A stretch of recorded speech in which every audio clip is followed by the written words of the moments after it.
on your fingers. Oh, amazing. It look good. All right, we are about to go live. We are ticking.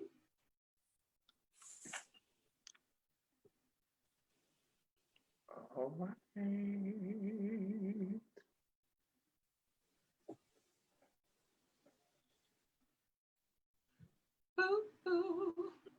Okay. All right. Here it is. Can we all see each other? Yes, I can. Yay, we are live. Yes, we are. We are super live. All right, so let's go ahead and get our watch parties set up. Yes, I'm getting them set up now as I speak. Join the conversation, everybody. Get into the gig. All right, I'm about to do the intro in a momento. I hate that it doesn't pop up right away.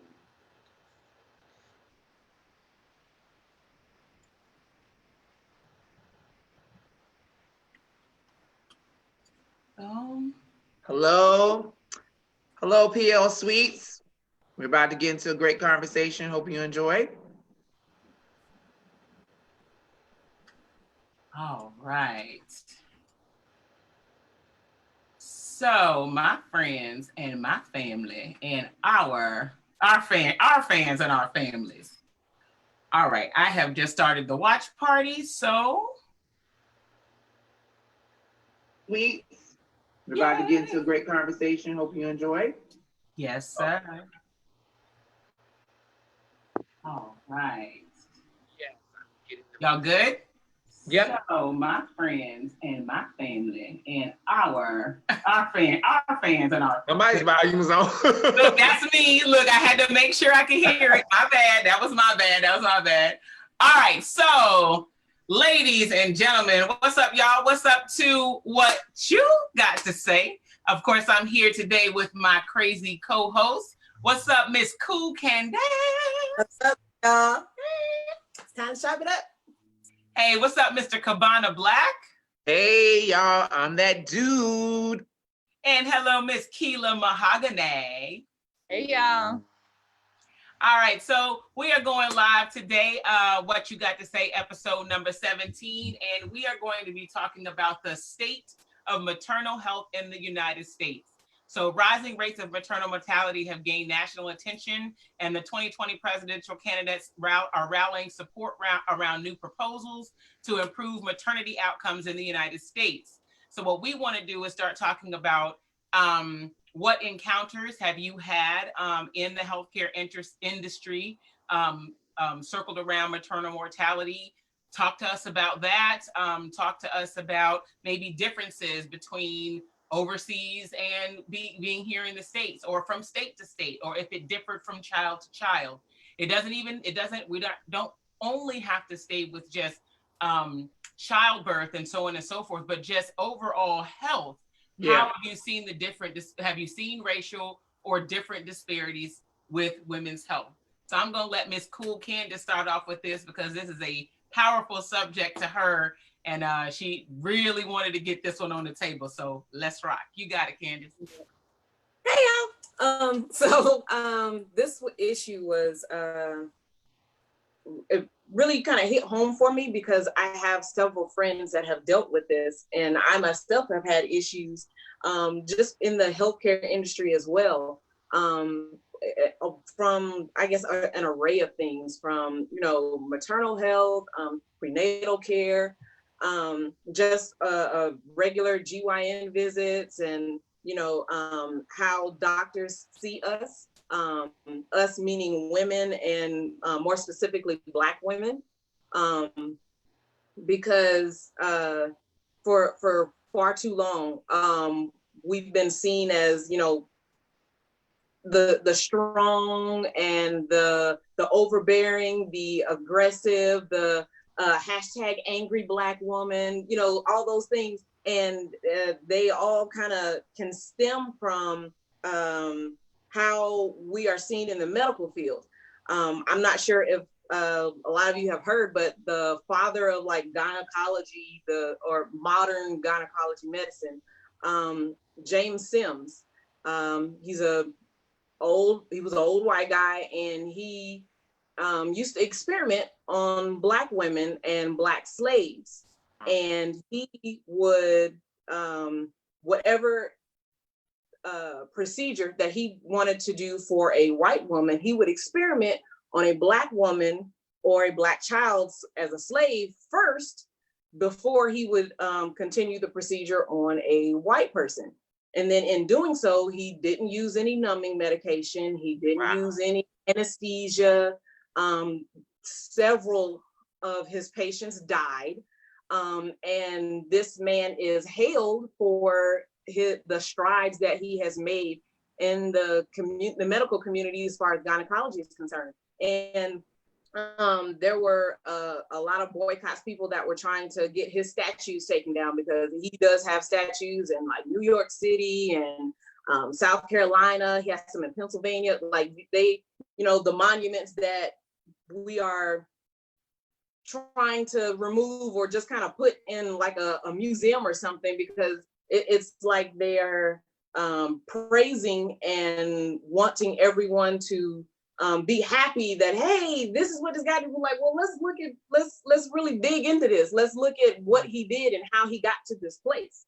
And in doing so, you have so many slaves that were killed. You have so many women that, were taken advantage of, who didn't have the right to consent to what he was doing, or, whether they were in agreement of, hey, this is what I want to do, or this is a procedure that I'd like to try. No, because you were a slave, and, whoever your slave master was, if he wanted to do an experiment on you, their slave master would literally hand you over to Sims and sign off on the paperwork. Hey, that woman belongs to you. She's your slave now until the procedure is complete.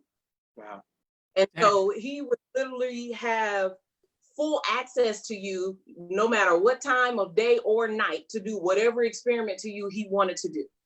And in doing so came the stigma of Black people don't feel the same amount of pain as everybody else. And we're able to take more. So they are willing to push the envelope further with us. And to bring it forward to current day medicine, you have the mortality rate for Black women who are, trying to get through childbirth, who are trying to just make it through their pregnancies, or who are just trying to be seen because they're having internal issues, or they're having pain, they're having problems. But like, oh, well, they just kind of pass it off as, you're okay, you're over exaggerating, or it's not that serious. No, if I'm telling you I'm in pain, then I'm in pain. Like, I don't understand how you get to downplay, because you're a medical professional, you can tell me what's going on inside my body. Cool, I got it. We got x-rays, you can do ultrasounds. Cool, I understand all that. But if I'm still telling you something's not right, something doesn't feel normal, like this hurts. And for our cries to be ignored and downplayed, that's not right. And we should be way granted, this is 2020 and the whole year has been a whole Charlie Foxtrot, but still, we should be beyond still downplaying and dismissing how people feel and what's going on inside their bodies when they're coming to a medical professional asking for assistance. Right. So I actually had to do a lot of research on this. It's not that I had never heard of this topic before. I had heard of it, but I didn't really, at the time, I didn't really think I had experienced any of it. Like when we brought the subject up, I was like, all right, cool, Candace, we're gonna let you roll with it. We're gonna let you, because I've never had the issues, right? So what I did is I started doing research, and I found this pretty prominent company called Black Mamas Matter Alliance. And what they are is they're an organization that provides resources, information, and brings and highlights this very issue to the masses.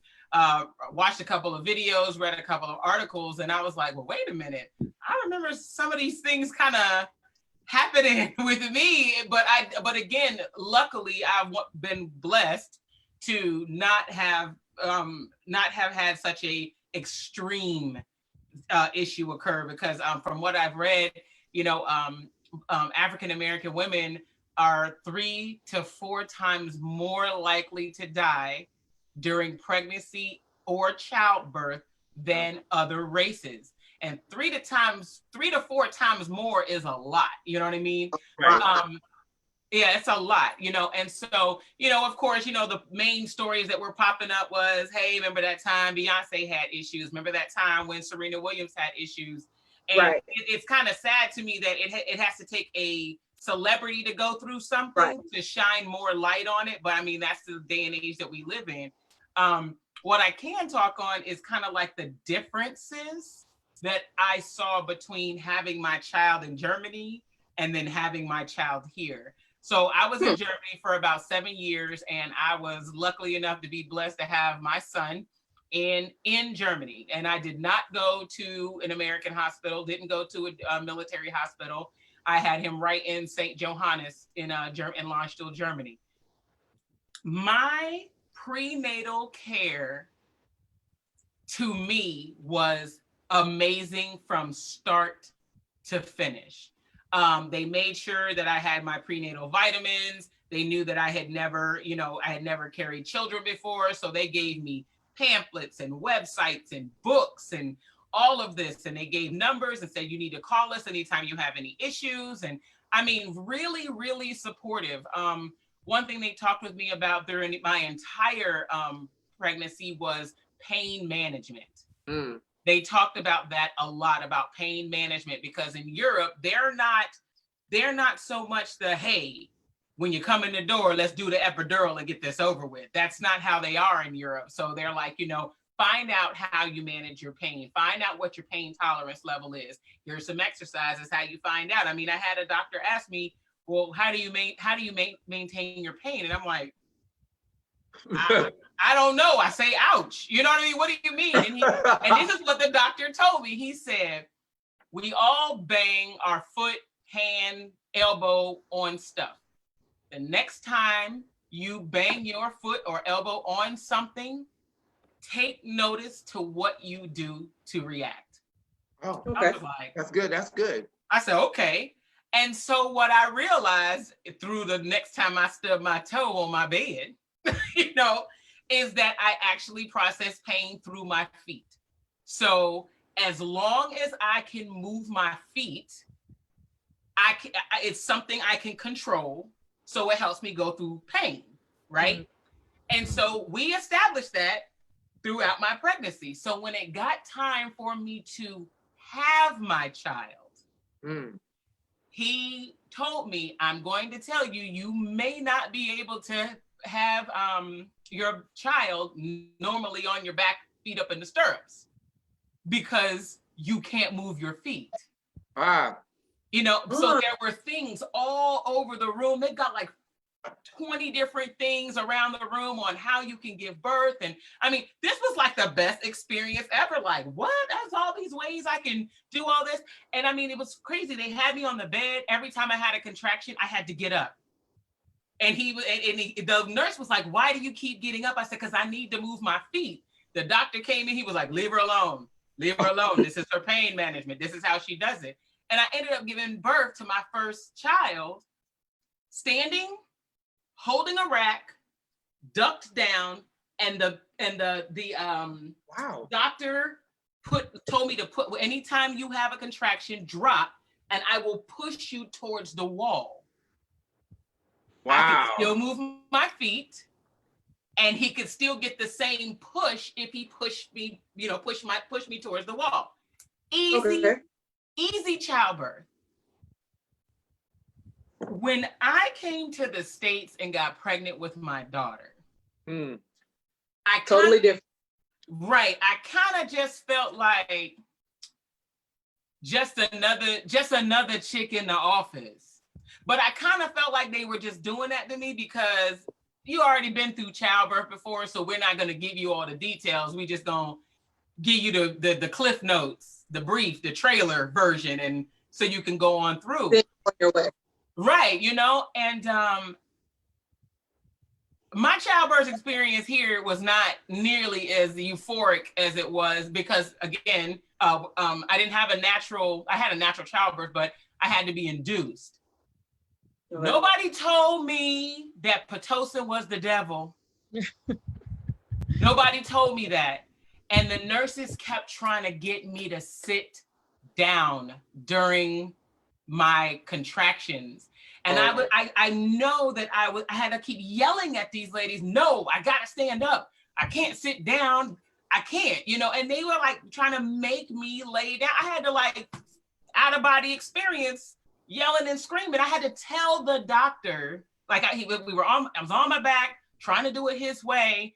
And I just kind of shift speeds and take control. Hey, move these stirrups. This is not gonna work. Yeah. I need you. I said, let me flip over. I tried, hands and knees.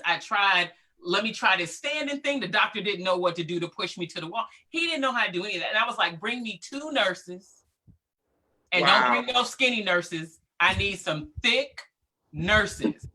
Only you. And what I did, because I already knew, because I got each nurse to hold my hand, and I put my foot in their chest and brought them to me to make me push. I created the same thing. Wow. Baby, boop, out. The doctor was like, I've never seen, and I'm like, I tried to tell you. And so that, again, I had no issues, no anything else, but I did encounter them not listening. Mm-hmm. When I was trying to tell them something about my body. So I do definitely recall that. When you look at, a lot of people don't know to work with gravity for your body is concerned. When you're giving childbirth, when you're in the midst of about to have a baby, laying on your back is counterproductive. Correct. Seriously, laying on your back is counterproductive to deliver a child, because your birth canal, if the baby is coming out, you should be standing up or in some type of position that has your body up so that the baby can come down. Allow gravity to help. If you're laying on your back, you're doing all the work by yourself and you pushing and pushing and pushing and nothing's gonna happen. I'm not saying nothing, but you're gonna work hard in order to achieve your goal. Right. So we have Nadine. I'm sorry. We have Nadine. Hi, Nadine. Look, hold on. I got to say hi to a whole bunch of people that actually entered this because I don't want to think that we're ignoring them. So, good morning, Brandon. Hello, Nadine. Hello, Kat. Hello, David and Albie and Joanna and Trish and Saisa and Tanika.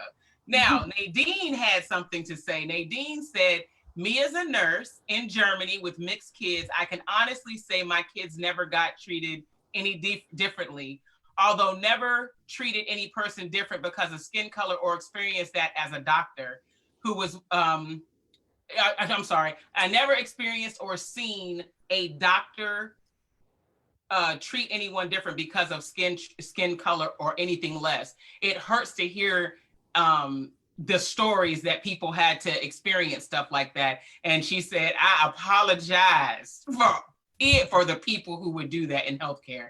Nadine, we appreciate you. We know that you didn't do all this, but we appreciate the fact that you can see how detrimental that can be to somebody to not listen to them. Go ahead, Candace, or anybody who's got some highs to say to everybody out there. Hey, Luce. Hey, Bill Goodbar. Hey, Trish. Hey, Brianne. Welcome. This is an amazing topic to talk about and share. I also have a question then, first of all, Dizzy, you a G in the birth room, okay? All right. But what do you then think about just, I don't know what they call it when they have someone that is with them and they're delivering on their own and they get into the water. Like have a doula? A doula, yeah. Water Yeah, yeah. What you think about that? So I wanted to have a water birth, but the hospital told me no. Okay. Is it dangerous for, is that a particular procedure where it can be very, very dangerous because you're not, in the hospital, I've always wanted to know. No. I was told no with Xavier because he was too early. So you have, from my understanding, from what my doctor told me, I didn't go research it, but we had discussed water birth from the beginning because I wanted to do that. But because Xavier was like 2-3 weeks early, he wasn't far enough along to them to allow me to have the water birth. But what he did, this again, Europe versus here, what he did as a compromise is he allowed me to get into the water all the way up until I was dilated to be ready to go. So Wow. I still could relax in the water. I was, was maintaining my contractions in the water. But when it was time, when I was dilated and we were ready to rock, he was like, come on, you got to get out. You got to get out. We got to go to the other room. We have to go. Because they said it wasn't safe. But I would have preferred water. But I think that doulas are an amazing resource because they train to be your assistant through the process. Mm-hmm. And when you're going through childbirth, all your cogs and wheels aren't really turning. You're kind of trying to focus on the pain that you're about to go through and the procedure, and you're listening to your body. So there may be questions that need to be answered or wishes or requests that you've already given to the doula so that she can communicate that for you if you in the middle of a contraction or something. Mm. Yeah. That's awesome. Because I heard that Tiana Taylor has hired Erykah Badu, not hired Erykah Badu to be her doula. And Mhm. I didn't know that Erykah Badu has actually delivered quite a few babies. Yeah. So it's very cool. It's very cool to know. So one thing that I did look at, all of the excuses or thoughts or reasons why people are saying that we have a higher mortality rate when it comes to childbirth and even after childbirth. So one of the theories is because typically, I guess that's what they want to say, African-American women we're not necessarily the most educated. We're not paid as much as our counterparts are. So some of us cannot afford, I think it said like 87% of women, of Black African-American women have adequate health care. So that means you got the remaining that don't have adequate health care. So they're not able to get the adequate prenatal care. Things like hypertension and so on, high blood pressure, diabetes, smoking, drinking, all of those things can cause pregnancy issues as well. So they're saying that all of those factors play into the day you get on the table and are ready to push. And they're saying that we are more predisposed to those things than other cultures, and that's why our numbers are so staggering. What are your thoughts? Anybody?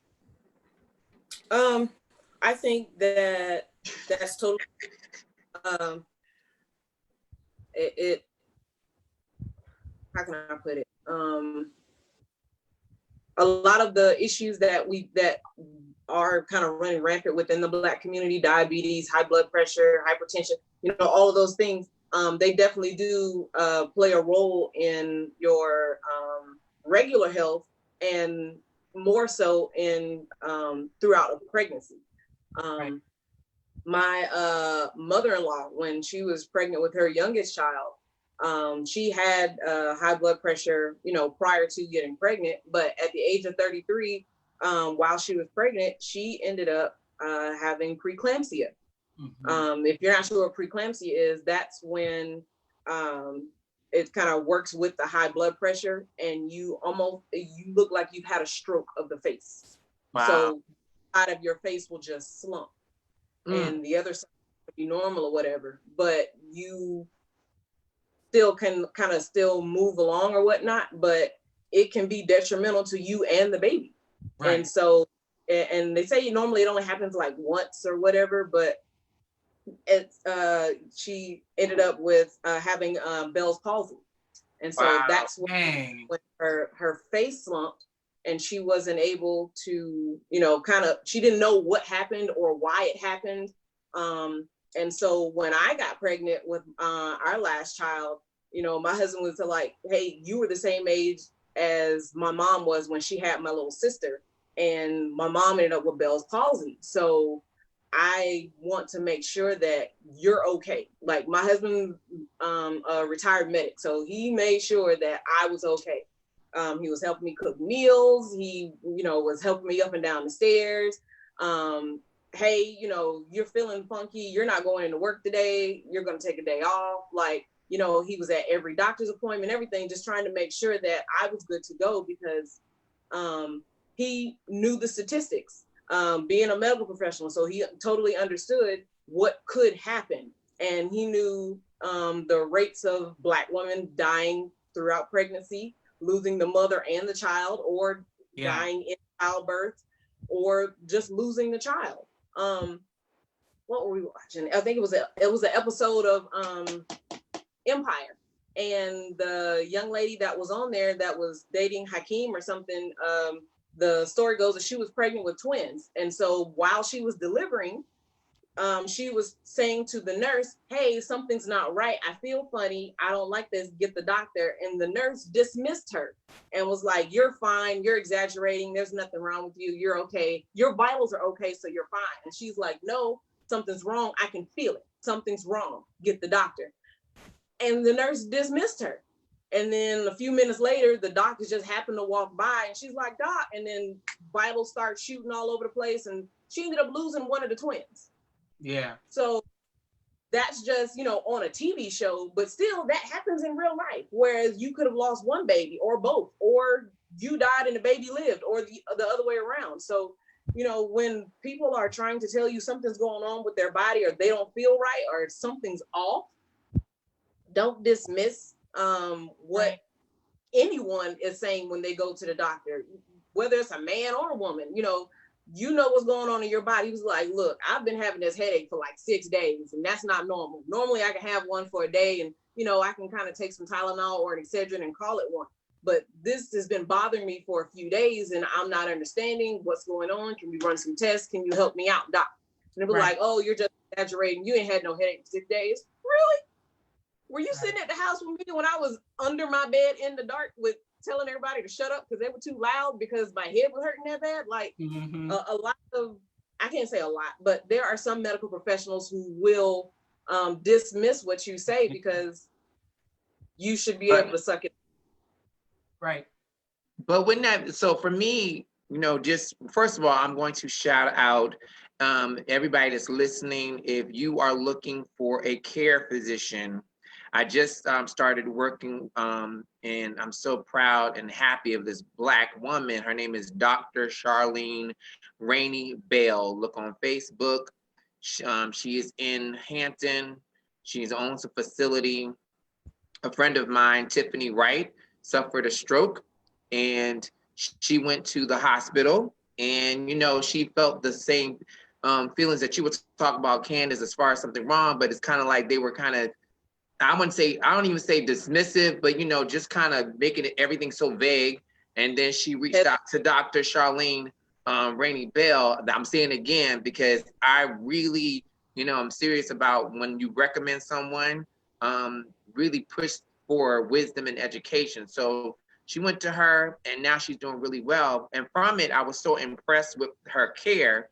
And for artists out there, such as myself, that you're looking for in women, Black women, anyone that is really trying to get healthy. One of the things that I'm starting to realize, even though when I say this, I do realize that there are doctors and professionals and nurses that are not Black, of course, that will take care of you. But what is important for our Black community is I deliberately was looking for a Black doctor. Because I felt like at this point where we're at now in the pandemic, I need someone not only that is going to take care of me, but that would know me. So when I went into the office with Dr. Charlene Rainey Bell, she was amazing. Not only was her bedside manner incredible, but the way she handled the survey and finding out everything about me. And I was able to ask any question and she was breaking it down completely. And I left with so much wisdom. And there were certain things that she was doing, even checking on me, that none of any doctor that I've ever been to has ever done, period. Right. And I was like, wait a minute. So I was like, because she was checking here, and I was like, well, that's different. And I started asking questions, checking, and she was breaking it down. And I think one of the problems, and I have to say it, because this is something that happens in our community, is that we are afraid to go to the doctor. We are afraid to find out the truth. We are afraid to accept whatever it is. But when we go to get the wisdom, we also go to get the power. And so when I left the office, I felt empowered. I felt refreshed.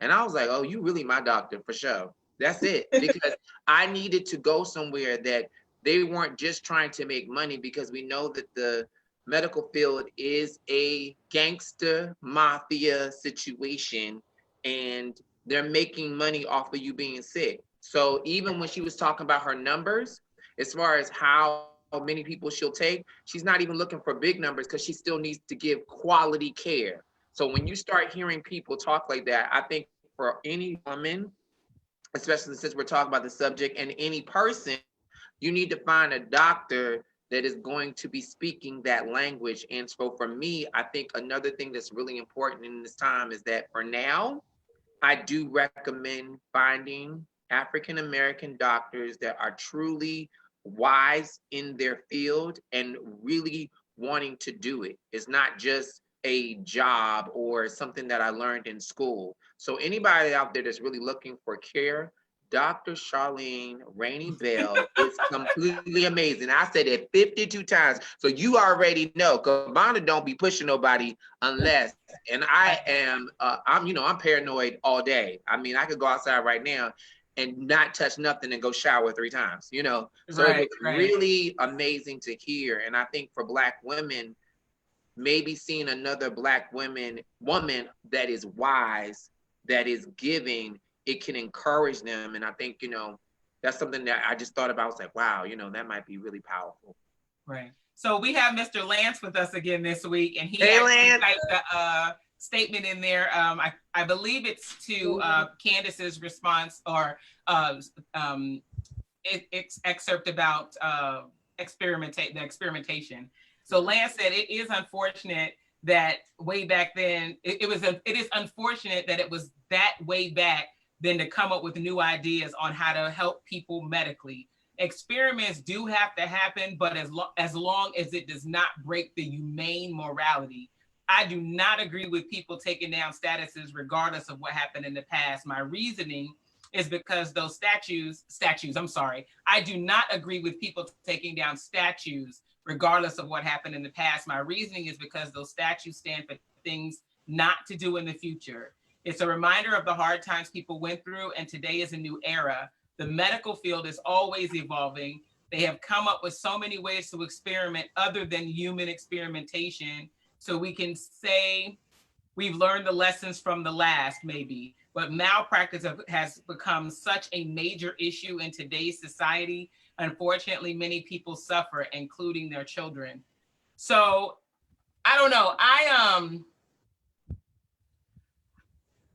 am not, okay, so I am not necessarily a fan of human experimentation, but I am aware that for scientific reasons, there has to be, somebody's got to be tested.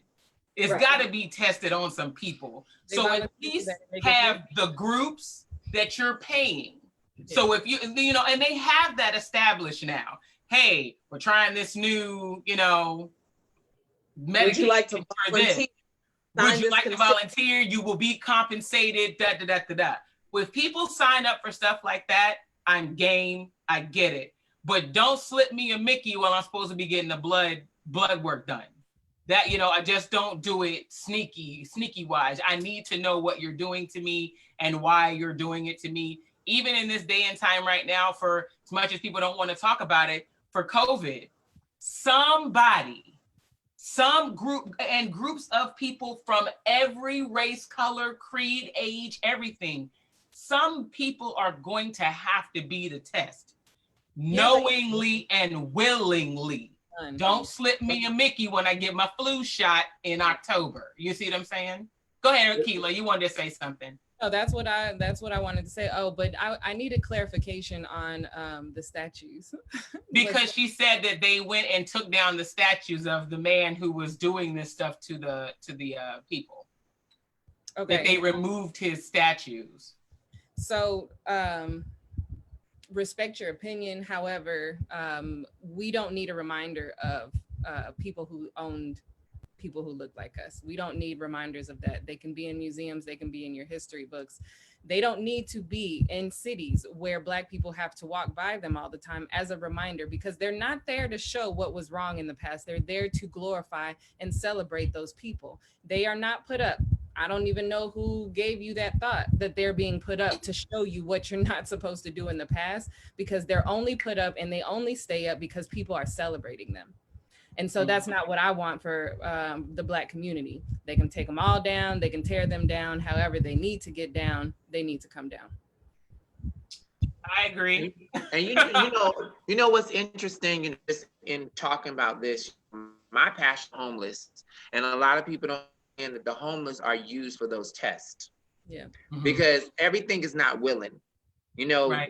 This is dangerous information to say, but it is what it is. That their driver licenses, when you are homeless and you get out of the system and that number is not there, then it's almost like you're not here. Right. And they treat, even in law enforcement, as expendables. Yeah. And that saddens me, because this is, kind of how things are. And thinking about, when she said about the gentleman that was taking women and experimenting on Black women just to figure out if something works, it's unsettling, because it kind of lets me know right now it probably is still the same way, just done differently. Yeah. Right. Because wisdom is something that is forever. It's always going. And like, I'm getting more wisdom right now. So when I get an aha and it's this late in the game, in a sense, I'm like, well, shoot, it's probably just still doing craziness, So I do think it's really important for Black women and people in general in the community, and not just Black, but this is the subject matter. You need to educate yourself, and that's really important. And know what's going on. Like with Dizzy, I think what I thought was really cool is you're one that researches everything that you're going through. And therefore, what if you didn't go through what you did in Germany? You might have been a complete mess here in the States, because you wouldn't have known the secret things of how you are and how you would, better, it takes a bold woman in the middle of being pregnant, be like, yo, give me 2 thick ones, let's strap me up, and let's get into the gig. Like, because most people be like, yo, she crazy. I don't know what's going on. But but I will tell you though, we become, I think, like, how they have the little joke about how moms get superhuman strength when they have to do something for their child. Yeah. Like, there's the stories of like moms lifting cars and all this other stuff to get their children. So during that time frame, the doctor, before I asked for the nurses and said, hey, we're going to stop talking, just do what I say, they had told me that Naomi's heart rate was dropping and she wasn't getting enough oxygen. Oh, wow. And that's what made me be like, what? Wait, don't say another thing.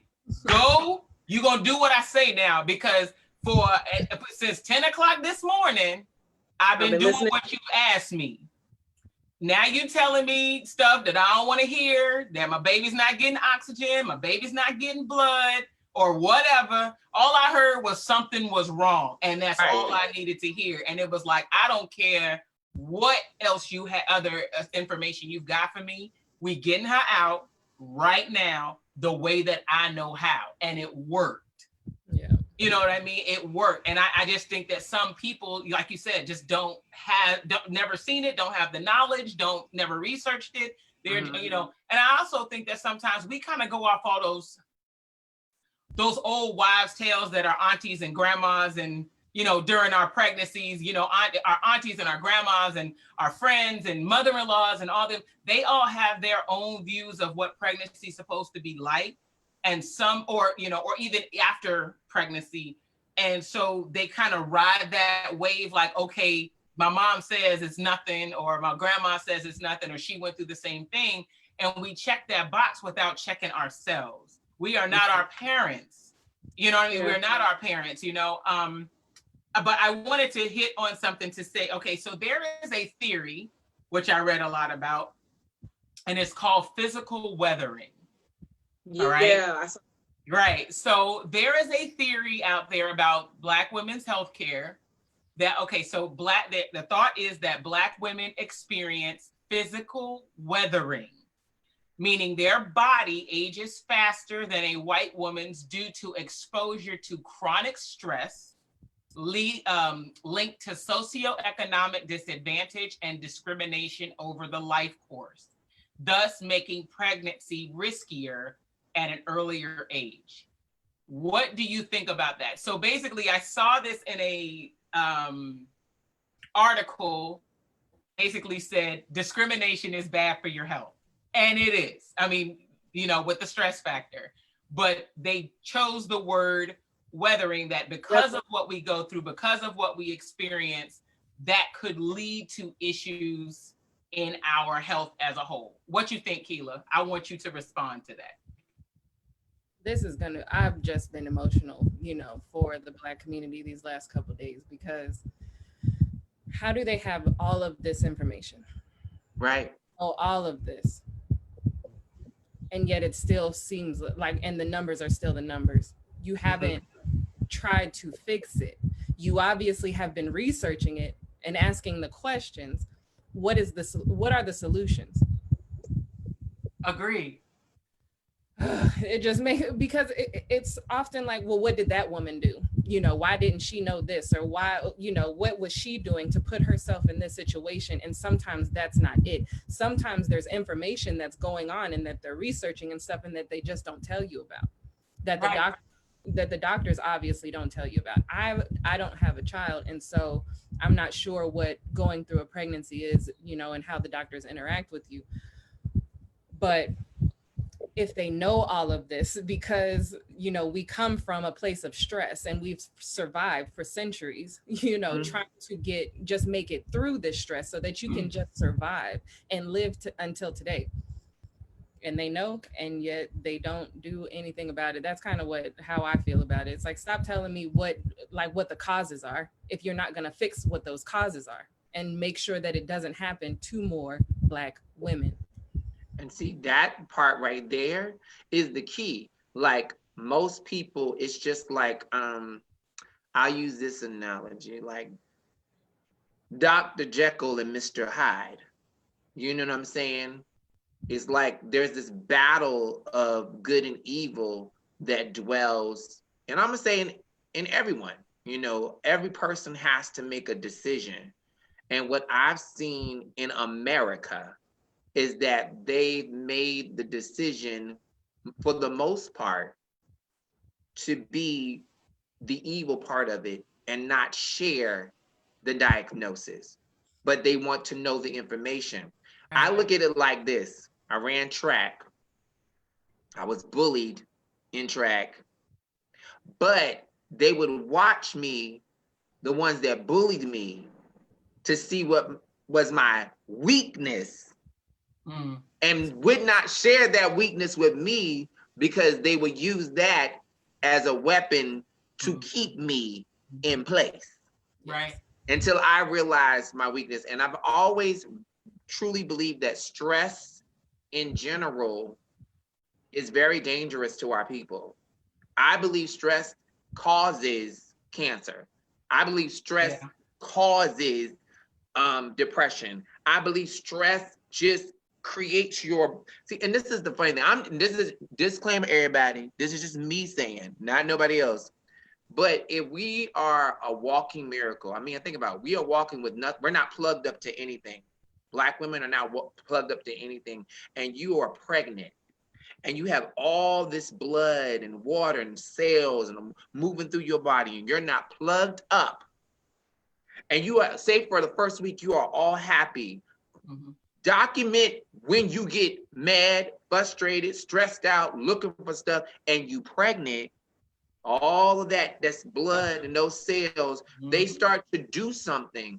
And that's the science part that people don't understand. We are all a science project, and we have to take the time to figure out what is inside of us and how it moves. And I do believe that when we are bothered and stressed, especially a woman that's carrying a baby, and some women, they have high tolerance to stress, but it doesn't mean that they're not stressed out. Nor they just have or affected. They just have a high tolerance, and they refuse kind of like to let it get to them. But after anybody, and I've seen it, whether a woman's pregnant, whether a woman is, gone through a bad relationship, it seemed like after someone is stressed out and they decide to relax, they get sick. It's like all of a sudden after you like accept it, like, oh, I'm done. I'm not gonna do this no more. I'm gonna get it together. It seems like all that you built up, it kind of hammers down on you. And I think that's what happens to me when I look at a woman that is pregnant, that's dealt with a lot of stress, and say she has a miscarriage or something goes wrong. I feel like it just seems like everything hammers down, right, and her body just starts to shut down, and she's trying to figure out how to do it. So I have somebody in our comment section said, you said a whole lot right there. Oh, well, all right, Arlene, I see you, Arlene. She said, you said a whole lot right there. Trish also came up and said, hey, Kavana, yes, Kavana, we have to stop letting fear keep us from engaging in our own health. So I agree with the stress part. I am so bad I'm good at hiding stress, but that's a bad thing for me. And I do believe that high levels of stress eventually lead to other health issues, whether they be cancer or migraines or whatever. But I do want to touch on a piece that you hit about the changes that occur in your body through the pregnancy, through the childbirth process, and how nobody prepares you for postpartum depression. For the after. Wow. Nobody prepares you for that. And I'm going to tell every woman out there, if you have never experienced it, consider yourself very, very lucky.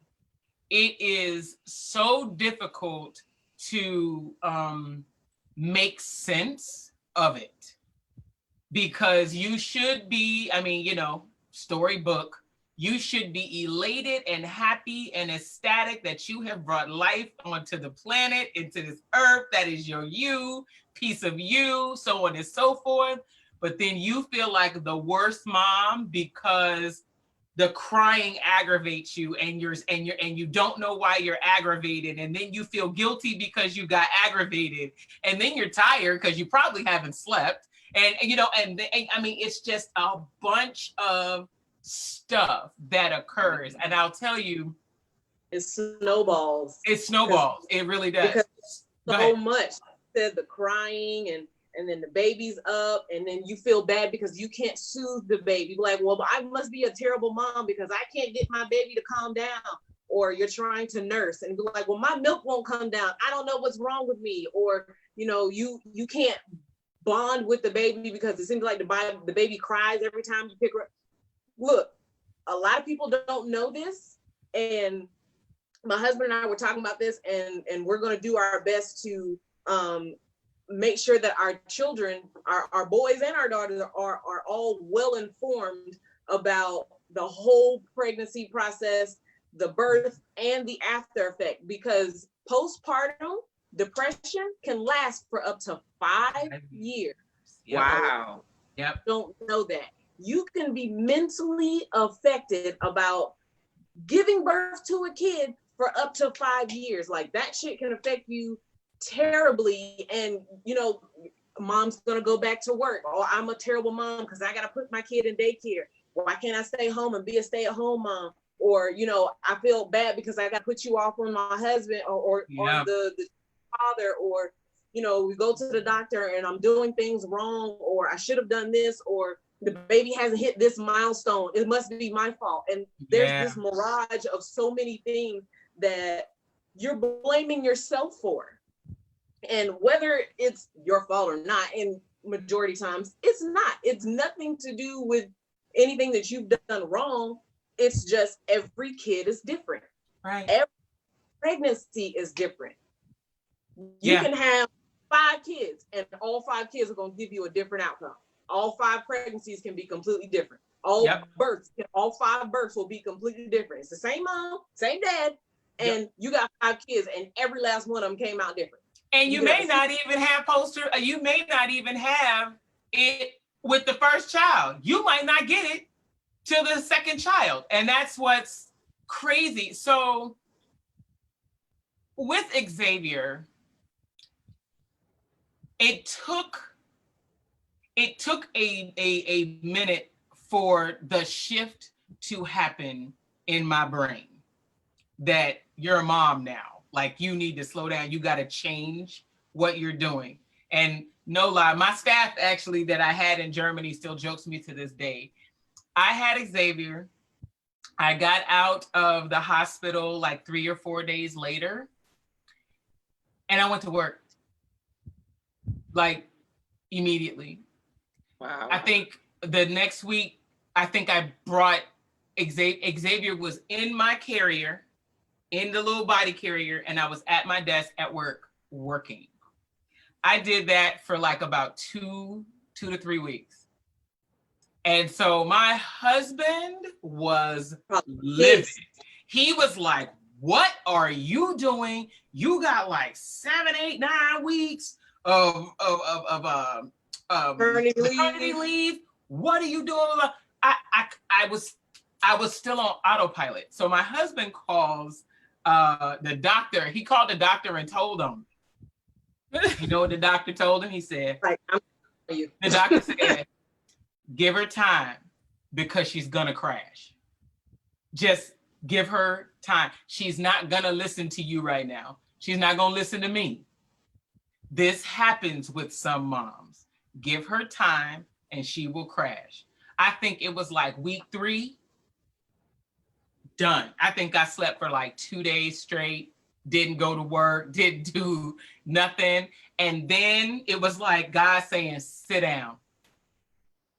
And then I had to get into this new routine. Like, don't you know you got a baby? Don't you know that you're supposed to be doing this, you know? I didn't suffer postpartum depression with my son. I think I did a little bit with Naomi, but I will tell you that the biggest, I guess, I don't know if it's still considered postpartum. I had a time between Xavier and Naomi where I had what was called a molar pregnancy. And so I had 6 months of, okay, basically, if you take the pregnancy test, you know, hey, you go to the OBGYN, you pee in a cup, they test something, and they tell you this is how far along you're pregnant based off of how many of these we found in your pee. I'm not a medical terminologist, but y'all know what I'm talking about. So they say, okay, so based off of what we're seeing in your urine, you are supposed to be 6 months pregnant, but you are not 6 months pregnant, right? So they did all these tests or whatever. So basically I had what's called a molar pregnancy, which is basically when your placenta starts, you grow a placenta, and then the placenta starts duplicating itself several times. And with that, that's why I had such a high count to make it look like I was really pregnant, you know, and I wasn't. But all of the chemicals, the chemical reactions that go on in your body and your brain to tell me I was pregnant. Mm-hmm. And my body felt I was pregnant. And I went through all of that. So we had to do a DNC. It had to get all of that out of my body, all of that stuff, because there's nothing living, there's nothing there. So we got to get it out because it doesn't belong there either, you know?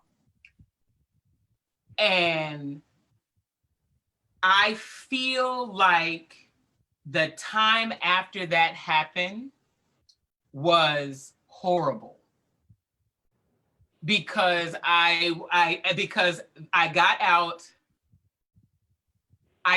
of the hospital on Mother's Day and I went to work on Monday. Mother's Day is always on a Sunday. And I went to work on Monday and pushed through and pushed through and pushed through and did not take time. I know I should have been slapped around. Didn't take time to process, didn't take time to do anything. And I had to start like reading about postpartum depression to say, what the hell is happening? You know, and the doctor never told me that I was going to experience any of that, that anything was going to, you know, I had to read it and be like, this is what's happening to me. And that's going back to that care thing that I think that what I hear is there's so much lack of wisdom. And now there's a couple of things. First of all, Arlene, you have yes, I was going to say it. I was going. Look, Arlene, you need to expand why you ended up in jail. I want to know that. And he's talking about postpartum depression. I don't know. So that's what she's responded to. I was like, I'm about to say, I love how you say in family, you had to be strong, you had to pray. I believe in prayer and also believe in counseling as well. And she said, I didn't know what was wrong with me. So Kabana won't say the words. Arlene said, shit, I ended up in jail. I didn't know what was wrong with me. That's exactly what she heard. Right. But I think too, you know, thinking about this, you know, I think also for me, just listening, new mothers, but single women, single men, you need to go to family care therapy. We need therapy in the sense of before you get pregnant, you should know about this stuff. I think people should not go into getting pregnant and not having this kind of wisdom. I think that's a problem. Well, they have Planned Parenthood in some areas, but you listen to Kanye, I ain't never known nobody to plan to be a parent in the hood. So, right, exactly. And the thing about it is, it should be in school. It should be, to me, just like they had home economics in school. I think it's really important for kids, especially now they know everything else. They need to know, because for me, listen to this, I'm like, shoot, I don't want to have no baby. You know, I mean, I don't want no kids. I don't even want a puppy right now. So it's like, come on through. You know, but it allows you talking about Scared Straight program, this is Scared Straight. This is like, no, I'm dead. Literally, you can scare me straight. Okay. You know, so I just think that it's important to get that education. You know, and then I think then when you have the education, you go into things differently. And it's like, wow, because postpartum depression, I had a friend that had it and it lasted a year for her. And she really was almost suicidal with hers. So it was very scary. And it seemed like you couldn't get her out of it either. It's like, no matter what we said, no matter how much I complimented her or encouraged her, it seemed like she was still in that same place on a daily basis. And I still don't know today what took her out of it. Yeah, I don't know. Right.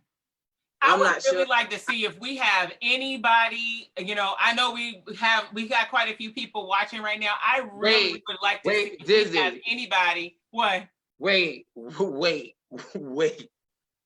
She said, Arlene. Did you read it? I don't even want to say it. Go ahead. Arlene said, oh, wait a minute. Hold on. She said, stab my husband after the third child. Girl, Arlene, Her grandmother had passed. It says my grandmother had passed. I was in California with a newborn baby, and the husband was out in the street. See, this is the kind of stuff like my heart breaks and hurts because I don't even know, it takes a lot to me to take a person there, it seems in my head. Yeah. So Arlene, I thank you for your transparency and your honesty because it helps people to know, because a lot of times what happens is when you don't know, you are left to assume. So now to hear this kind of cause and effect, it allows people to know how serious it is, because people don't think, some people are probably listening now and think postpartum depression or healthcare for Black women is like, they just complaining. But when you think about all the stuff that's being said and the things that your body goes through and mentally what you go through, and just like what Keila said, being Black is not easy. It's doggone a hard plight every day. And I think as a Black woman, being pregnant with a child, knowing that they have to raise their child in that's stress in itself. Like, I'm pregnant and I got to raise my child in this form of racism on top of building my self-esteem. So I'm appreciative of your transparency.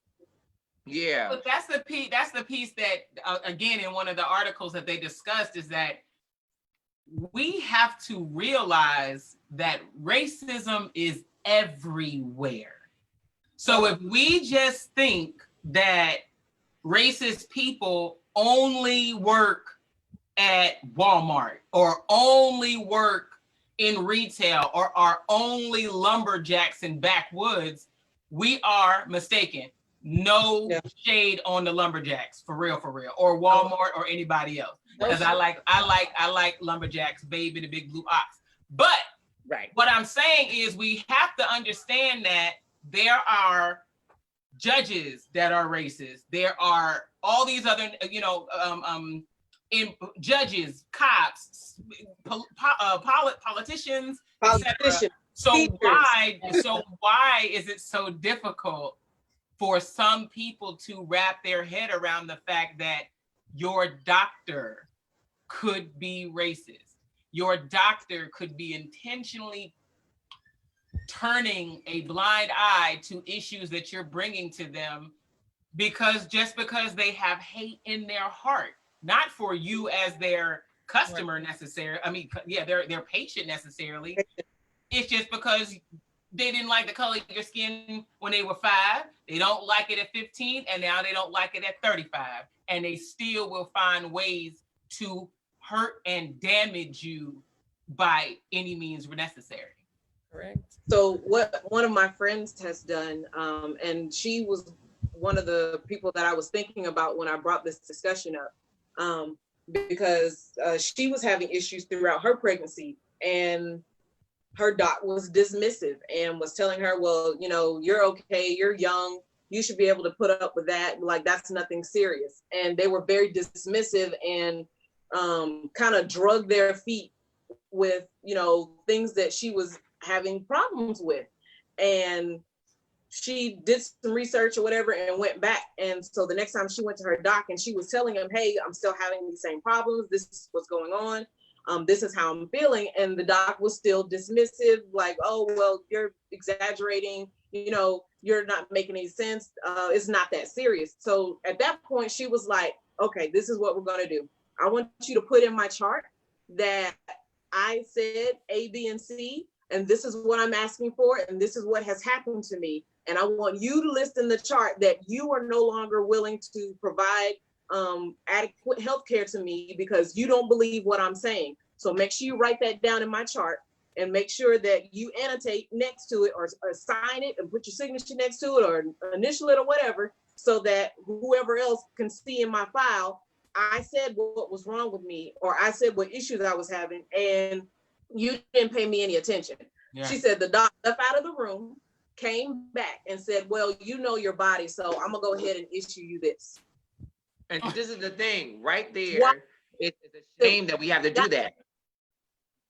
Why do I have to threaten you to write in my file what I feel is wrong with me for you to take me seriously? Because they don't want a malpractice case now. Right. I told you, I need you to document it. You haven't documented it. Now that I'm making you document it, if anything happens to me ever in reference to what I'm talking to you about, there is a malpractice case, we get millions. You know what I mean? That's, you lose your license, you know, all of this stuff can, And you know, the funny thing For is, anyone that's watching, for anyone that's listening, if you ever go to the doctor and they are dismissive of anything that you're saying, and you know, you really feel bad, and whatever is going on with you, you've seen maybe 1 or 2 docs about it, and you've asked for a second opinion, and you run the test and they say nothing's coming back, or whatever it is, whatever the case is, male, female, child, adult, whatever it is, let your doctor know, all right, since you don't want to provide adequate health care, I want you to annotate it in my chart. This is what I asked for. This is what's going on with me. Right. And you decline to see me as a patient, and you decline to treat me. Right. If this is where we've come to, all right, cool. This is where I'm going to take it. Right. So on the local level of all this, you know, because we, you know, this is going once again, Sister Keela, Black Power to you, my sister. But you know what I'm saying? This is the thing that people have to understand too. The weakness, and I'm going to say it as I get close to the screen. The weakness that comes to our community is fear of education. We can, you know, speak eloquently and do a lot of stuff, but the power is you having the knowledge. Because when you have the knowledge, no matter what field it is, I don't care if you went to a restaurant, I don't care if you went to a place where they were building walls and construction, whatever you're in, you need to know about it. Me as an artist, it's my job to know the wiring, the mics, the musicians, the keys, the building, the lighting, because if anybody tries to pull one over me, I need to know, like, well, no, I need a 3D and a 4G. No, I don't need that. So that they know immediately that they're seeing with someone that is educated in the area that we're both in at the moment. Right. Unfortunately, it should that we have to promote this way in order to get excellent service and caregiving. But Black women in general, when you go into these doctor's office, you need to know not only your body, but you need to know the structure and the science of your body and what their job is, so that when you go in there, you're not going to get blindsided, and question them. And if they don't like being questioned, when you leave them and find someone that is willing to accept your questions, because that's another thing that we have to always do. We deserve great service if we give if we giving the money, right, support and giving it liberally. If we giving it to you, baby. Right. So we got some people in the comment section. Miss Yana says, this is such a necessary discussion to have. Thank you so much for doing this. I literally just had this talk with someone. I have known more than one woman who has experienced this. I think after my comment to say, you know, why do we not address the fact that other people like doctors and so on can be racist? Arlene says, wow, now you had me thinking, Shonda. Lord, this is some good stuff we are talking about. I want to say hi to Miss Beata Shepherd-Cox in Germany that's watching, and also Mr. Michael Amir. Lance jumped in the box and said, dang, sometimes my wife wants to stab me, and that's without having a baby. I think he's looking for the excuse. Like, you can't get facts. And Julie, hi, Julie, Remark. Sorry about that. And Elsie Ravelli is also watching. So, hey, what's up, y'all? So just in case you guys just tuned in, we are talking about disparities in healthcare between minority women, specifically right now, African-American women, and the rest of the races. And so we brought up quite a bit of situations where people have encountered unfavorable healthcare experiences with doctors or OBGYNs, and talked about quite a few facts that lead up to higher mortality rates, actually 3 to 4 times higher mortality rates of African-American women versus every other race during pregnancy, during birth, and after childbirth mortality rates. If you have something to share, please let us know. We're only gonna be up here for a little bit longer because we got people got things to do today. So we're not gonna have 2 hours a day. Does anybody have questions? Like, inbox us questions. We are checking all of our boxes right now for questions, comments, concerns. I have a combo. I got a few people tuned in. Hey Rashida, hey Vanessa, hey Angel, Tiffany, Josh, Kim, hey y'all. This is what I wanted to say to piggyback on Kavana's comment about us deserving adequate health care. Don't be afraid to speak up while you're there. Just like Dizzy said, and for those who are just tuning in, there was an issue she was having while in the midst of giving birth, and it wasn't going the way things were supposed to, and she made a conscious effort. No, we're gonna stop this. We're changing course. Y'all are gonna listen to me, and this is what we're doing going forward. So I had to do the same thing when I was about to give birth. When I was pregnant with Dakota, we were at the hospital. The doc came in, introduced herself. She brought her nurse tech in. She introduced herself. Cool. The doc left, and the nurse tech proceeded to start, hooking up the IVs and putting the monitor on my belly and all the type of stuff. Well, when the tech decided she was gonna start my IV, I got good veins, y'all. I do. They big. You can see them. Like you should not miss my veins.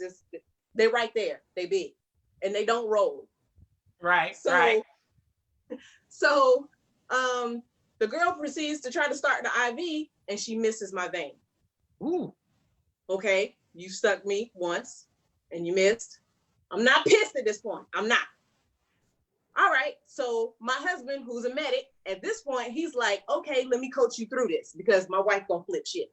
So here's what you do. You insert it this way. He was like, there's one right there. This is what you can do.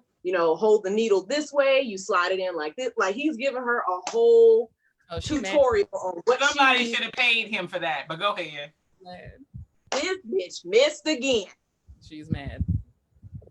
She was like, I went from 0 to 100, not 100, 0 to 100. Move. You're not gonna stick me again. Dave, come start my IV. And they were like, wait, we can't do that. That's against. I don't give a flying. Move. You stuck me twice and you've missed both times. You're not going to stick me again. Dave, come start my IV. She was like, well, I have to talk to the doc. I don't care who you talk to. You're not sticking me again. You can leave. Dave, come start my IV. My husband started my IV. That's what's up. Dave coming with me to the doc. Taking things into your own hands. Exactly. Which this is a field we shouldn't have to do that at all. And trust me, again, I know that they're nobody's perfect. I get it. There's room for error in some things, but come on. Sometimes it's like, hey, I think you need to go back and take quiz number 5 because you obviously did not pass this. Right. Okay, so we have some people. So Miss oh man, where'd I missed it? I missed it. Oh, no. It's not here. It's on the other one. I just want to let you know, my girl Denise is online with us. Eric is online with us. And my girl Denise says, you know what? I think I need to do what Candace just said. And I think she's talking about, okay, I've told you about this issue. And I need you to document that I've told you about this issue, because you're right. I think that people are quite dismissive, and when you hold their careers pretty much above their heads, then all of a sudden they are very, very active in what they do. Now they start talking different languages. Right, exactly. I did want to let you guys know, just in case you did not know, that Black Maternal Health Week every year is April 11th through the 17th. So we actually have a week of observance for Maternal Health Week. And if you did not know, the month of April is Minority Health Month. So there's usually a lot of resources and websites and so on, a lot of traffic going on online in the month of April for minority health period. But 11th through the 17th every year is Black Maternal Health Week. So I suggest that we all kind of jump on that board and get it out there. I guess my question would be, considering the fact that 700 women die annually from these processes and not being helped. And again, like I said before, it's 3 to 4 times higher in Black women. So with those statistics, what do we do? Now that we know the issues there, what do we do? What happens? What happens now? We've talked about it. Come on, Keela, tell us what do we do, Keela? We don't do nothing. What happens is people in the medical field, you have the information, educate the society. You guys went to school for it. And then, but us, I will continue to put the responsibility on us where own what is going on with your body. And if you need a second opinion, be empowered to take a second opinion. Right. I think that before we realize that doctors and lawyers and judges and all that, we expect them to be experts in their field to where they will always act honorably. And like they said, like their oath says, do no harm, but they are still just people. Mm-hmm. They're not better than you. They're not above you.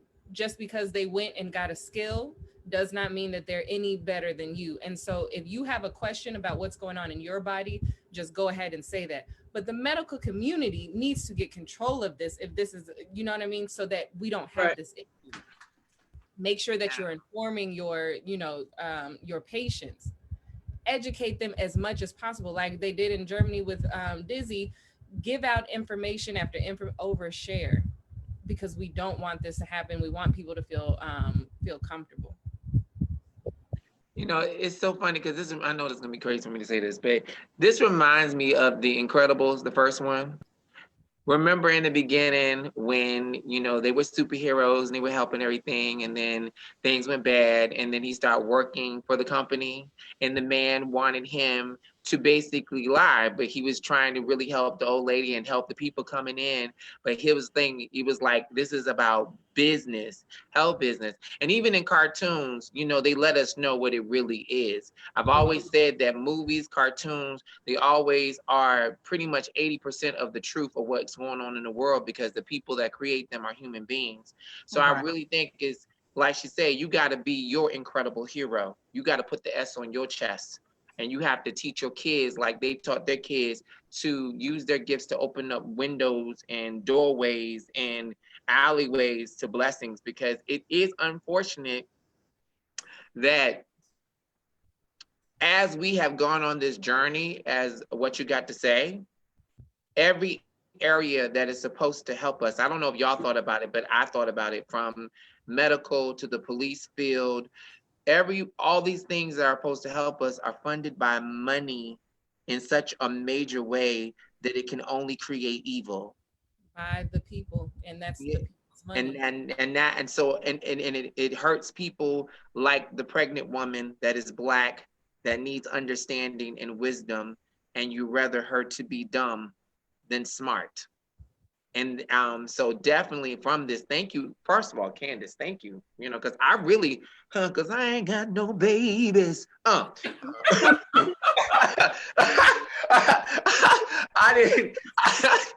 was like, I don't even know what I'm going to get out of this, but I ain't gonna. But it really helped me have not even just sympathy, but empathy as far as women and Black women, and just finding ways.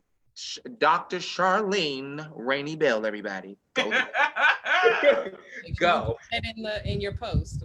Yes, I did. Some people have already asked about it, but this is a great topic. I did have one question when it came to the medical field. You two ladies have females.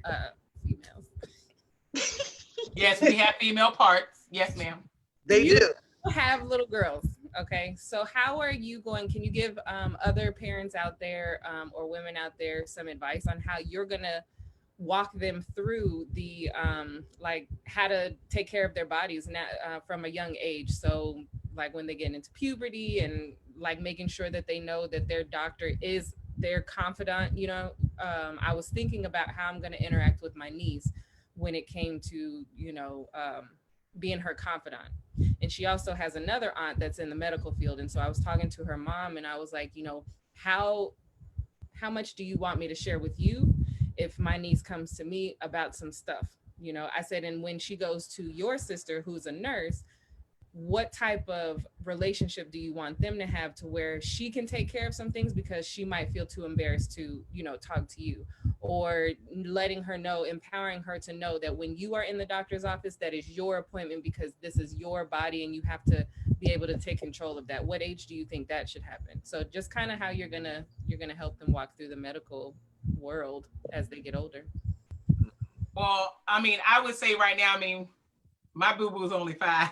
So I haven't thought that far yet. But what I will say is I chose my daughter's doctor because my sister-in-law, my brother's wife, she has always kind of been that advocate of, I want a Black doctor, I want a Black lawyer, I want a Black, I'm blacker than black and I'm Black, y'all. So when I had my child, you know, when we got back from Germany, should I say, when I was looking for pediatricians, first off, and I was like, hey, who are you taking your kids to? And she gave me the name of a doctor that's not too far from us. And I absolutely can tell a difference between the way that this doctor interacts with my child and myself than when another doctor in the same practice, like, you know, sometimes you call and make that appointment and you can't get your doctor, but somebody can see you.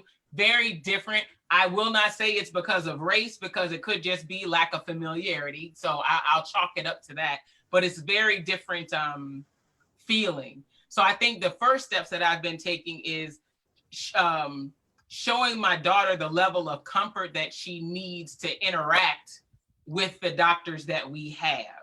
But I think that when it gets like towards, because really between now and 18, I'm gonna be at every doctor's appointment. I kind of have to be. But at a certain Absolutely. point, you don't need to be in the room with her, maybe.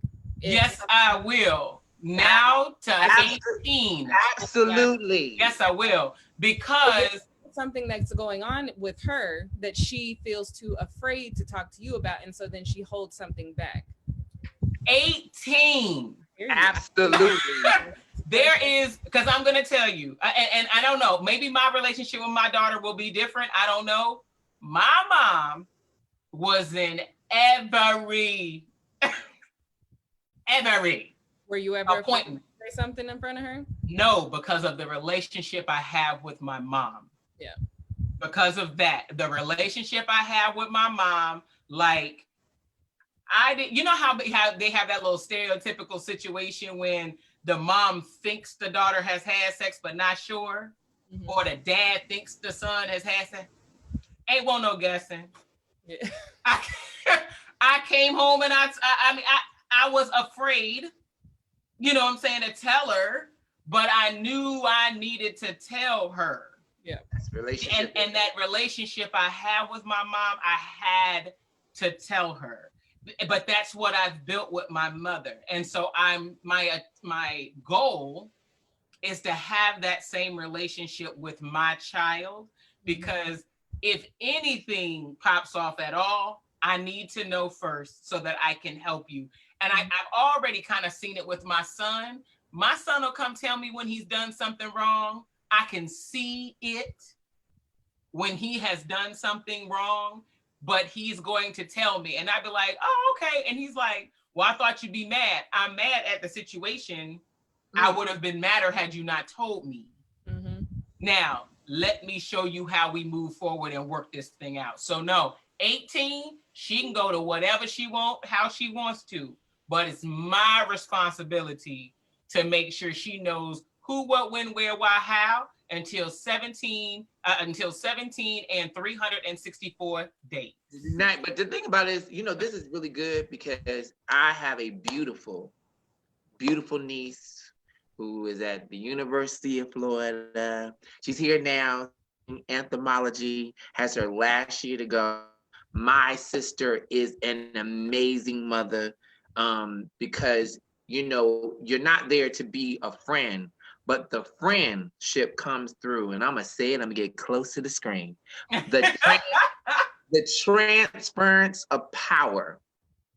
I am not a parent, but being such a great teacher, I'm proud of being a great teacher. Ain't nobody gonna tell me nothing different. I love teaching kids, but being a great teacher is being able to take lessons and transfer those lessons to the kids to have power. And I think a great parent, the sign of great friendship does come at 16, 15, 17, and 18, because the things that you transfer over as power, they start to understand and you can have conversations. Because the best friendship that they're going to have, if they're blessed and fortunate, is going to be with mom and dad, because they're human beings. Shonda, before she's a mother, she's still a woman. She's still a person. And I think it's so cool because when a kid gets older, like for my mom, I got it. At 18, I was like, oh, I can talk to her about anything. And that is a safe place. So now I can deal with the world in such a better way because my confidence level is big. So if you hold secrets at home, you'll hold secrets out of home. Correct. So that is where I think the danger is for any mother out there and any parent out there is, don't create a place where your kids feel like they can't talk to you. Because then they'll be in a place where not only they can't talk to the world because they won't defend themselves because they'll hold their own secrets. And then you have bigger problems. So I like that transference of power that is being created in your home. But once again, I ain't got no kids. So look, I do want to say this. So after my whole little spiel about that, my mom sure did jump in on my feed and talking about amen to that. She sure did. Come on, mama. I jumped in on the feed about. Oh, but Lance has Lance got another statement. He said, I'm constantly asking questions about what they are doing. I think he's talking about medical professionals, not only for me, but just procedures in general. I like to have a good knowledge on what is happening and what could happen if certain things go wrong. We have a couple of cases of wrong diagnosis, and one of them was fatal a few months later. Another one was with my oldest daughter when it came to UTIs. They didn't give us any of the results other than the urinalysis. They diagnosed her with a UTI. Each day she was getting worse. She didn't even have enough time to fill her prescription for the next day, and she was drastically getting worse. Lips turning bluish purple. We took her to 3 different medical facilities. Wow. The last hospital found out that she had E. coli, and that the previous hospital should have caught this with the test that they ran. So I don't know what happens at different hospitals, but to me, it comes down to either laziness or not knowing how to do their job. Come on. Wow. That's good stuff, Lance. That's crazy. So I have another person. Go ahead. I'm sorry. Lawyers specialize in malpractice for a reason. Like there are lawyers all over the country who only do this. That should tell you something. True. Right. True. So I have a friend here, and I'm hoping she's going to give me some more detail to share. I know her general story, but I would like to get more detail from her to be able to share. But I will say that over the past 6 to 8 months or so, she's been having some type of intestinal, stomach, digestive type problems going on with her stomach. And so the little spin that we can ask about this right now is, what about this and COVID? So she says, what do you do when the medical staff use COVID to not give you proper care and just send you to referral? And they too don't answer, using COVID as an excuse to not be seen by a specialist. I know everybody on the COVID wing working. So basically, and I'm gonna summarize, and Denise, if I misspeak, come in, check me, correct me, text me, whatever. But she has been in and out of the ER for at least the past 3 or 4 months. Wow. She hasn't been able to hold food down. She has not been able I mean, just overall, just bad shit is happening right now with her. And she has dropped, I want to say, about 60 pounds because Wow. she can't eat anything. And every time she goes to the doctor, it's, oh, well, we can't get you to a specialist. We can't get you to a specialist because of COVID or because of COVID or because of COVID. And so it's like, what she's like, what am I supposed to do now when I'm having my own life-threatening situation that is going on here? I'm doing what I'm supposed to do and going to the doctor to be seen. And now COVID has overshadowed every other medical condition in this particular area because the state that she's in, she's in Texas. So Texas numbers are, that's a hot spot. So, right. So we're kind of looking at what are your rights? What are the rights? What are the responsibilities? And I really need to get a medical professional on here because I want to know how hospitals are racking and stacking who they're caring for and who they're not. I'm not sure on that one because on a lot of the directives that I've seen, even the ones that go out for the different military installations, they're saying, to put on the back burner elective procedures. So if you have a procedure that, was already scheduled or on the books or something, and my assumption is life, limb, or eyesight, if it's not one of those three, they're not going to see you right now. And it sucks because, these are issues that people are dealing with. These are things that, they're trying to get fixed. They're trying to get well. They're trying to move on from this because not only are they in pain, but it's a stressor. Right. When that's a stressing point because you can't function properly without hurting whatever it is that is hurting. But that's a stressor. And so that's going to intensify your pain. And for them to push you to the back burner or to not see you or not even attempt to, address whatever the issue is, that's going to make it worse. Right. And I hate that for your friend. Like, that's terrible. But I'm pretty sure that's going on in a lot of states right now, especially in areas where we have hot spots because the hospital staff doesn't have the capabilities to be able to see everybody right now. Like, I went to the doc, it was a few weeks ago, but they had a line outside that was spaced out 6 feet, and they would see you walk up to the door and be like, hey, what are you here for? You here for the pharmacy? Are you here for physical therapy? Do you have an appointment? And they kind of run down the list before they tell you where you can go in the building and which path you have to follow. So it's crazy out there. Right. And the other thing aside from that is that's why some people still aren't going to the doctor. Yeah. Because they're not going to see me, or I'm afraid of what they're going to tell me, or ain't nothing wrong with me. I can suck it up. I'll be okay. Or I don't want to go to the doctor because I don't want COVID. That too. That's one of the main ones. Yes. I sit here with this stomach ache, but I'm not going out there. Right. And that's the thing, because you'll have some people who have these symptoms of COVID and not necessarily know what each of the symptoms are, but because of them just being stubborn in their own right, they're not going to go to the doctor.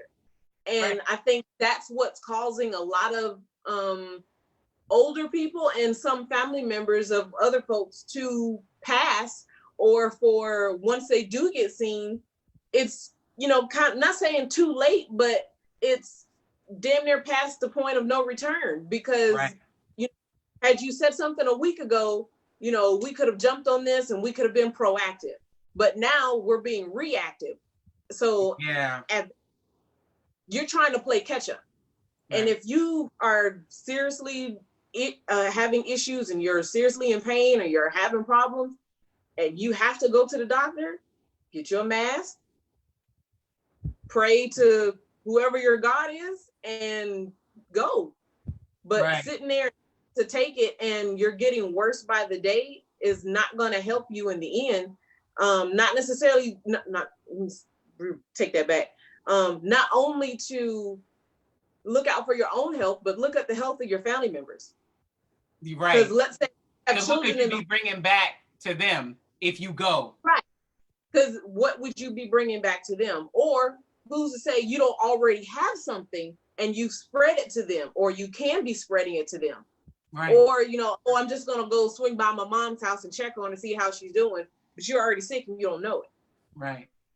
Now we got a lot of people who have actually joined and are talking about some of these things. So what's up? Okay, let me go down the list. What's up, Shane?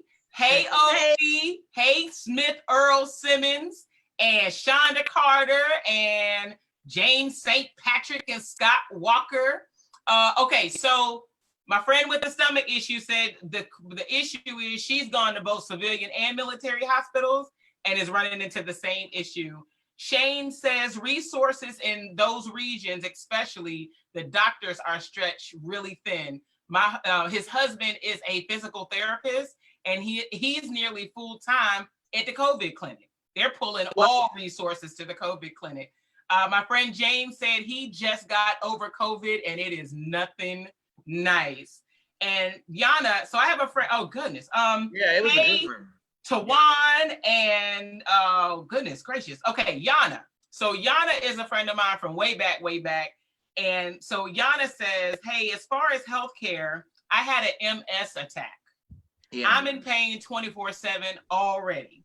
I felt so sick, lost movement, balance, and among other things. I went to the doctor and was given steroids orally. I had already explained to them orally does not do well with my body. For whatever reason, an IV is always better.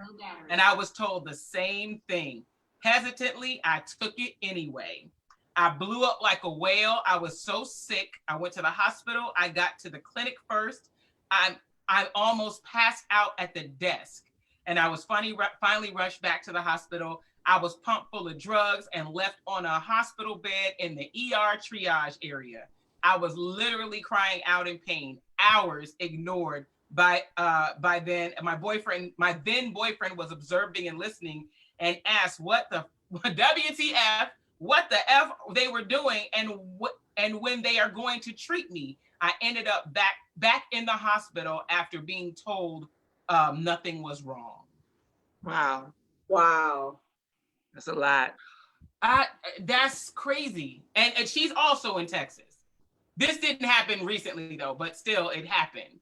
And so that's what I'm saying. We got stories, we got things happening to people everywhere. And trust me when I say I am 100% aware that it's not just African-American women that are going through this. Right. But we're just bringing light to the 3 to 4 times likely to die.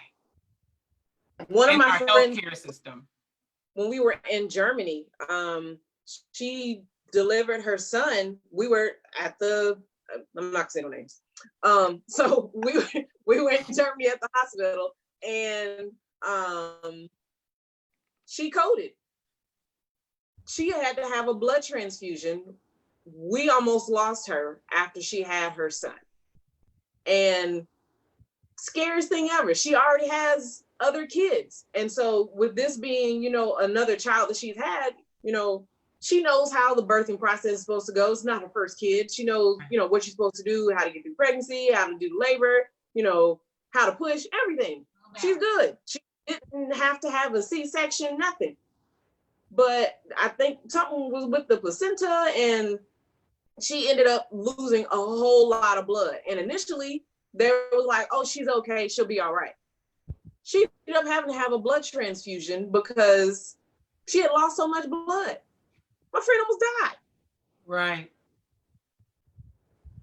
And I often wonder, again, looking at the statistic of 700 women a year are dying at the hands of our healthcare system, just with pregnancy, childbirth, and immediately after childbirth. What are the families doing?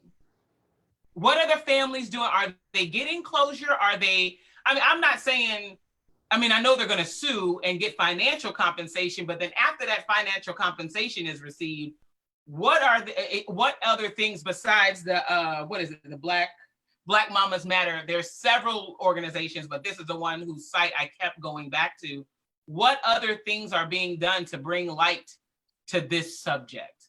Because we hear it too often, even if you don't experience it personally. We got a friend who got a friend who got a friend. Hello, Charlene. I was getting ready to say, Cabana, this your doctor. Hi, Dr. Charlene Rainey Bell. I have been talking you up to the point that you have arisen from the ashes like the phoenix.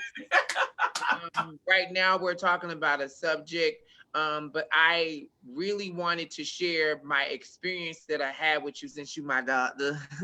And I love your professional bedside manner. I love how you gave wisdom. And I was just sharing in the subject to all these ladies because of the subject matter, you know, about getting with someone that makes you feel empowered and have wisdom. So Dizzy is going to say the subject matter so you know what it's about. But everybody that is in here, my doctor is here.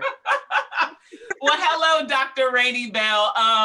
Actually, look, I know we're running into our almost 2 hour mark, and I was like, man, I said we weren't gonna get there, but I definitely would like to invite Dr. Rainey Bell to come back to one of our other shows that we talk about anything medical if she's willing, because having a subject matter expert would be amazing to have. But what we are talking about today is the disparities in healthcare, specifically maternal healthcare with African-American women. And we were just talking about statistics about mortality rates of Black women and their children from the pregnancy process, the childbirth process, and even the mortality rates after, and what kind of factors lead up to these rates, or what the theories are for what leads up to the rates, and just had people kind of sharing stories overall about just healthcare nightmares that people have experienced. And we've gotten experiences from all different races, creeds, colors that are coming in the door. So, you know, even though our focus was African-American, you know, maternal rates, everyone's having an issue with the healthcare system and just not receiving adequate care. And then the sidebar we ran into was COVID, just throwing everything and everybody out of whack. She just said Virginia has one of the highest rates in the country. She just said that too. And she wow. So she just said we have the highest. Well, that's crazy. So it's crazy for us to be, you know, as far along as we are. For starters, we're in the year 2020. But for us to be as knowledgeable as we are on so many subjects, and for us to be the leader in so many avenues of everything that's out there, in technology, finance, you know, education, whatever it is that, you know, America touts as being, you know, we're number one, or, you know, we're the leaders in this.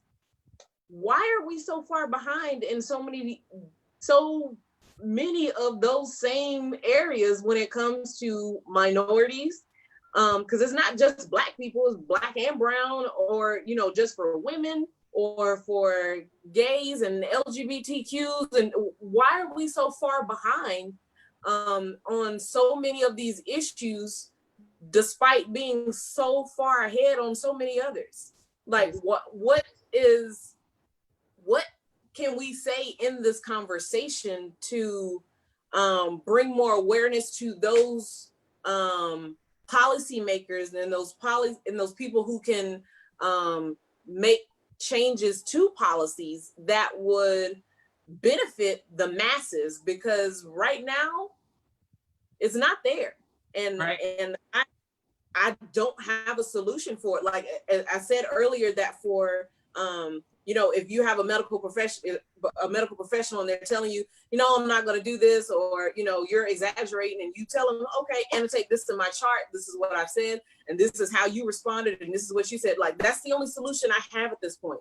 But how can we get to a point where we're actually speaking to those medical professionals, or the people that are in those positions, the powers that be? You know, what can we say to them to make them change their thought process, or to see, you know, although we're not the majority of the country, right, we still matter. Like, Come on, man. So the doctor responded, oh, hey, what's up, Tiffany Wright up in here? That's actually Tiffany Wright's doctor also. She gave praise to the doctor too. The doctor says, I guess it's in order of what we've been saying, because of lack of education, finances, and resources, many African Americans and Latinos fall subject to poor health outcomes. And then she also said health disparities and systematic racism at times run parallel. That was her way of saying exactly what I said earlier. Is even with my I know Keela, we see this as like, when you were saying, how do we stop this? One of the things that I'm learning is for anybody in the African American community or minority, you need to document your life, your food journey, your workout journey. Like I started July 1st and I really started to journalize my lifestyle. Because when you journalize your lifestyle, you really can see the negative and positive things that you have been putting in. Even I have this thing called Fitness Pal. It counts your calories. I do that to an extreme because I want to see what am I putting in and what am I taking out? What am I doing? I'll write down if I did crossword puzzles or if I went walking, because you're allowed to see how you are living a daily life. And then you can say, you know what, this is not working out. And it felt good because if I go to the doctor, they can ask me any question and I can let them know exactly what's going on, from a pimple popping on my back to the one that just popped on my face 24 hours ago. You know what I'm saying? It's important to, I think, journalize that and then educate, find out more about it. And then, of course, the hardest, not hardest, I wouldn't even say hardest, but the reality is in America, we're not set up for promotion. We're set up for a demotion. We're only set up for a promotion when we're doing things that are advantageous to the person that is running it. I would say this, and this is a strong note, just like sidebar, but this is an example. Nick Cannon, whom has been very vocal, period, for a while, is still being vocal. But like you said to us about Charlemagne the God, when you talk about a certain climate of people, as far as the Jews, there's a power there.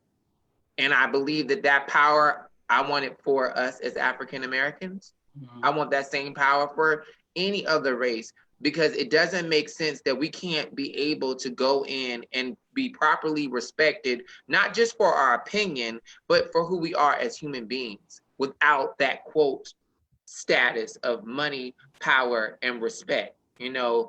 People recognize money as power, and power then brings respect. And that's not really how it's supposed to be, but that's how in America we have designed it, from entertainment to cartoons, in clothing. It has always been money, power, respect. So when they dropped that joint, I was like, you know what? They telling the truth. I was like, wait, it's a groove, but it's a groove. And I think that before the money, before the power, before the respect, we need to put the humanity in front of that, because we all need some money. We all need to have empowerment, not power. Yep. Right. And we need to respect one another. And I think that's one of the things that I've noticed. And I think that we're daily working towards that, but I think it had to be really, really obvious in our faces in order for us to be like, you know what, we got to do it. In the media recently, daily celebrities of power, Black celebrities, are just being pulled. Yeah. And if you look at them, they're all addressing things like we're addressing now. So just to say that, so Black women that are pregnant, please, please, please, take a daily journal of all the things that you're eating, you're doing, you're working out, even the people that you're hanging around with, so you can really find out if those are the people that you need to be around with, because you don't want to have stress in your life. Right. So do either one of you have some last words? Because I think I'm going to save Dr. Rainey Bell's input as our last words after we're finished. So either one of you have final words. I have one.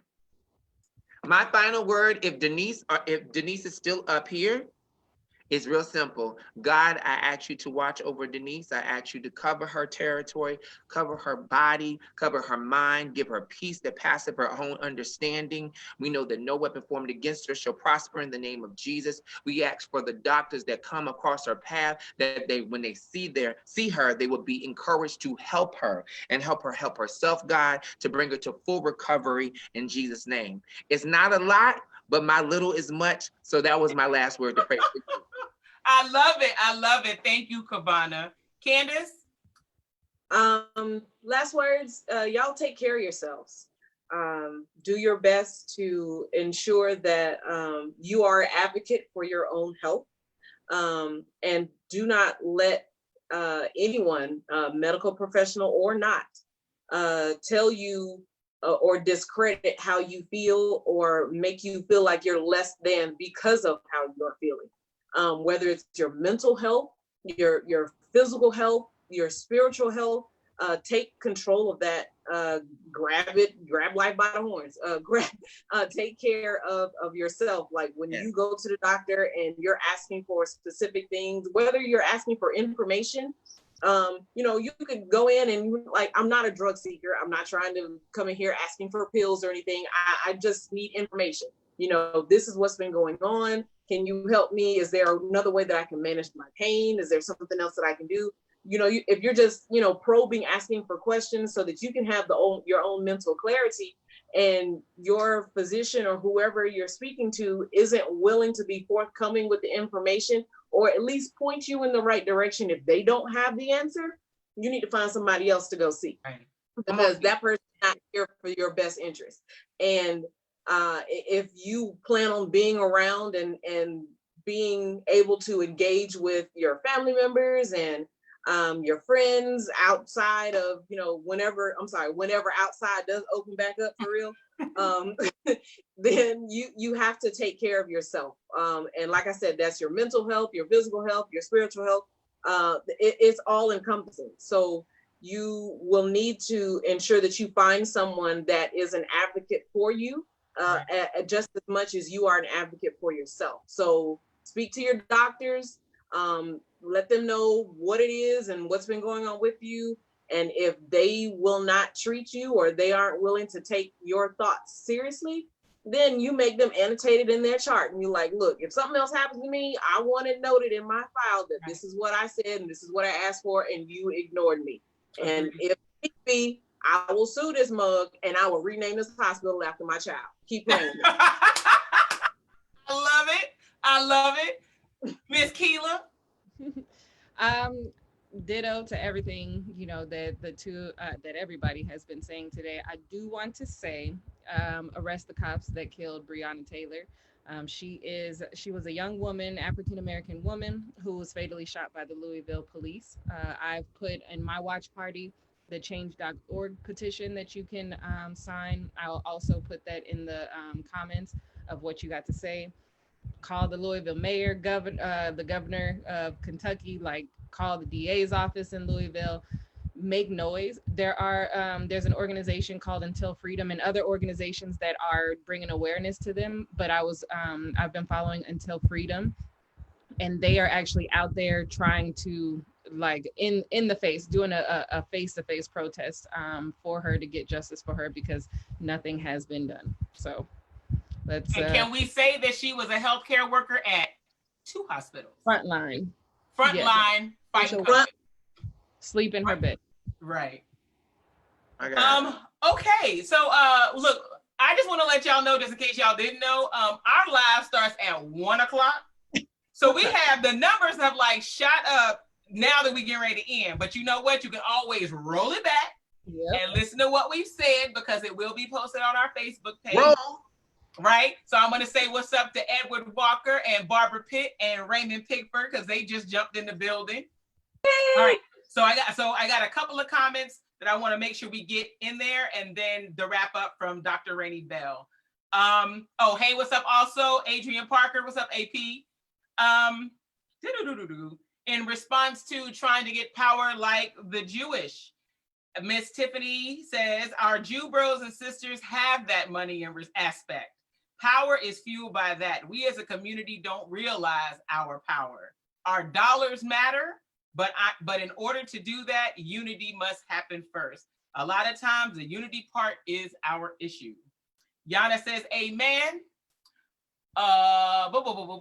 Denise says, I try to educate myself, but when you get 4 different possible diagnoses during shift changes and then you get a new shift, it's hard to figure out on your own what is going on. I literally just had a doctor tell me it's his shift change right now. She said, thank you, KB, for her prayer and for I need to applaud Lance for always coming in. As he said, 9 seconds in, he is already on our live. 9 seconds in. Come on. So our last words, I don't have any because I chopped it up a lot in this episode. But the last words I will give are from Dr. Rainey Bell. Woohoo! I love what Cool Candace is saying about that approach. Document is what she's referring to.